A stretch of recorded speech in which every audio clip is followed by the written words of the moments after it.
Most UK settlement refusals are not about the form. They are about a number most applicants calculate wrong: 180 days. Here is the trap. People count their total days outside the UK over 5 years and think they are fine.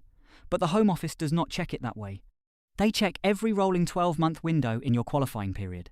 So a trip that looks harmless on your spreadsheet can quietly breach the limit, and you would not know until the refusal letter arrives. And there is a second trap: timing. You can apply up to 28 days before you complete your qualifying period, but apply 1 day too early, and that is an automatic refusal. Right period, wrong date, same result.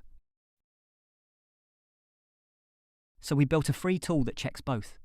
The Conroy Baker ILR calculator takes your visa start date, your route, skilled worker, spouse, or 10-year-long residence, and your absences, and shows you 2 things: whether your absences stay inside the 180-day rolling limit and the earliest date you can safely apply. It takes about a minute, and it is completely free. The link is in the description. Run your dates before you book flights, before you plan your application, and if the calculator raises a red flag, our IAA-regulated advisors can audit your full travel history before you submit anything to the Home Office. Check your dates.